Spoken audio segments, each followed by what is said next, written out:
कि मैया यशोदा के आंगन में यमुना और अर्जुन के दो वृक्ष खड़े हुए थे। भगवान उनका उद्धार करना चाहते थे, इसलिए भगवान ने लीला रचाई। मैया ने जब ऊखल से बांध दिया तो बताते हैं कि भगवान श्याम सुंदर उस ऊखल को लुढ़काते हुए मैया जहाँ पर यमुना और अर्जुन के दो वृक्ष खड़े हुए थे उनके पास आ गए। तो बताया कि उन्हीं वृक्षों के बीच में से भगवान श्याम सुंदर जब निकले और उस ऊखल को वहां फंसा दिया। जब फंसाया तो अपनी ताकत लगाई। जब ताकत लगाई है तो बताते हैं श्री सुखदेव जी महाराज कि हे राजन परीक्षित, वो वृक्ष जो था वो चरचरा करके जैसे ही जमीन पर दोनों गिरे, उनमें से दो पुरुष प्रकट हो गए और हाथ जोड़ करके खड़े हो गए और कहने लगे, हे प्रभु, ये आपने हमारे ऊपर बड़ी कृपा की। अगर आज आपका अवतार नहीं होता तो मैं जीवन भर यहाँ पर एक वृक्ष की योनि में ही खड़ा रहता।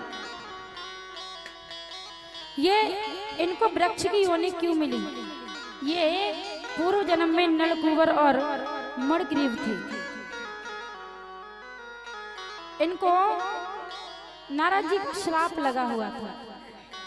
ये नगेन अवस्था में अपनी पत्नियों के साथ में स्नान कर रहे थे। इनकी पत्नियों ने तो अपने शरीर को ढक लिया संत जी को देख करके, लेकिन उन दोनों पुरुषों ने नलकूबर और मणिग्रीव ने नहीं ढका।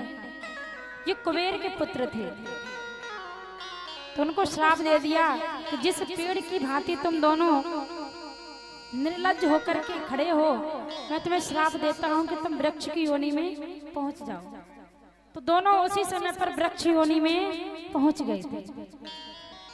उस समय पर उनकी पत्नियों ने क्षमा याचना की कि कोई बात नहीं, आप हमारे पतियों को माफ कर दो, आगे से ये गलती नहीं होगी। लेकिन उन्होंने कहा था कि द्वापर युग में इनका उद्धार होगा, इस युग में तो नहीं, लेकिन द्वापर युग में जब भगवान का अवतार होगा, भगवान अपने हाथों से ही खुद इनका उद्धार करेंगे।